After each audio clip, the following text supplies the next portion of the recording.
अगर आप लोग करंट मार्केट कंडीशन को देखेंगे तो करंट मार्केट कंडीशन काफी ज्यादा वोलाटाइल हैं। मार्केट में ऐसे बहुत सारे कंपनीज के शेयर्स हैं जहां पर करेक्शन दिखाई दिया है और इवन ऐसे बहुत सारे स्टॉक्स भी हैं जहां पर बहुत ही ज्यादा लॉसेस दिखाई दिए हैं। मार्केट में एक नई खबर भी आ रही है कि चाइना से कोई नया वायरस आ रहा है जिसकी वजह से इंडिया के स्टॉक मार्केट पर काफी ज्यादा इंपैक्ट पड़ेगा और साथ ही साथ इंडिया के हेल्थ केयर स्ट्रक्चर पर भी काफी ज्यादा इंपैक्ट पड़ेगा। और जिस तरीके से कोविड-19 पैंडेमिक के टाइम पर मार्केट की कंडीशन हुई थी, इंडिया में लॉकडाउन लगा था, उसी तरीके की सिचुएशन दोबारा आ सकती है, ऐसा काफी सारे लोग कहते हैं। लेकिन let me tell you a fact कि मार्केट में करेक्शन आने के और भी बहुत सारे रीजंस हैं। एचएमपीवी वायरस की जो कहानी है वो डिफरेंट है और मार्केट की गिरने की कहानी अलग है। अब देखो, एचएमपीवी वायरस के बारे में अगर बात की जाए तो एचएमपीवी वायरस के बारे में चाइनीज गवर्नमेंट का कहना है कि ये वायरस जो है ये 30-40 साल पुराना वायरस है। जैसे इंडिया में सर्दी जुकाम खांसी बुखार होते हैं, उसी तरीके से क्लाइमेटिक कंडीशन की वजह से चाइना में ये वायरस स्प्रेड होते जा रहा है। और अगर आप लोग इस चाइनीज वायरस का इंपैक्ट को देखेंगे तो इस चाइनीज वायरस का इंपैक्ट जो है वो बच्चों पर पड़ रहा है और उन लोगों पर इसका इंपैक्ट देखने मिल रहा है जिसकी इम्यूनिटी स्ट्रांग नहीं है। और साथ ही साथ अगर इंडियन हेल्थ केयर की रिपोर्ट को भी देखें तो इंडिया के हेल्थ केयर की रिपोर्ट में भी यही चीज बताई जा रही है। मार्केट में इस चीज का जितना ज्यादा इंपैक्ट नहीं पड़ेगा। लेकिन एक बात ये भी है कि किसी भी चीज को लाइटली नहीं लिया जा सकता है, क्योंकि एक बार कोरोना वायरस पैंडेमिक के टाइम पर देख लिया कि चाइना की प्रोग्रेस कैसी होती है, चाइना की रिपोर्ट्स कैसे आती हैं और चाइना के वायरस कितने खतरनाक होते हैं। तो जो भी कंडीशन हो मार्केट में, उस कंडीशंस के हिसाब से प्रिपेयर्ड रहना चाहिए। लेकिन इसके अलावा मार्केट करेक्शंस के पीछे के अलग अलग रीजंस हैं। नंबर 1, बजट 2025 अनाउंस होने वाला है 1 Feb 2025 को। अब आने वाले बजट में क्या होगा, कैसे होगा, टैक्स कम होगा कि टैक्स बढ़ेगा,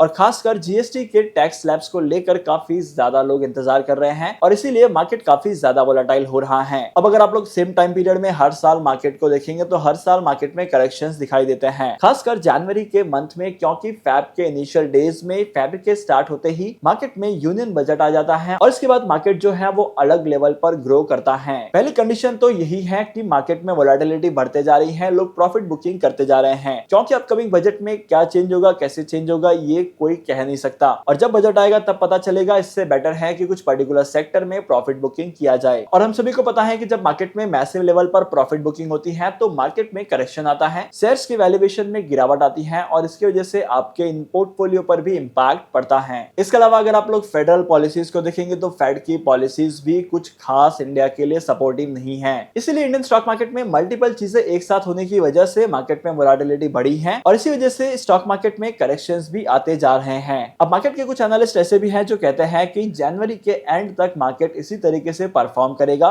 जैसे ही यूनियन बजट डिक्लेयर हो जाएगा वैसे ही मार्केट बजट के हिसाब से परफॉर्म करेगा। लेकिन अगर आप लोग लॉन्ग टर्म के लिए इन्वेस्टमेंट करना चाहते हैं, अपने पोर्टफोलियो को क्रिएट करना चाहते हैं, so this might be a best time where you can invest in और अपने पोर्टफोलियो पर लॉन्ग टर्म में अट्रैक्टिव रिटर्न्स कमा सकते हैं। एंड बिलीव मी, अगर आप लोग ऐसे मार्केट कंडीशंस में इन्वेस्टमेंट करते हैं, डिप पर बाय करने की स्ट्रेटेजी का इस्तेमाल करते हैं और लॉन्ग टर्म के लिए होल्ड करते हैं, तो आपके इन्वेस्टमेंट के पोर्टफोलियो की ग्रोथ काफी अट्रैक्टिव तरीके से होगी। मतलब नॉर्मल से ज्यादा आपको रिटर्न मिलेंगे, क्योंकि आप लोगों ने ऐसे टाइम पीरियड में इन्वेस्टमेंट किया है जब मार्केट में करेक्शंस आ रहे थे। अब बाय द वे, आप लोग इन्वेस्टमेंट करने वाले हैं, नहीं करने वाले हैं, करंट मार्केट कंडीशन को लेकर आपका ओपिनियन क्या कहता है, कमेंट करके बताओ।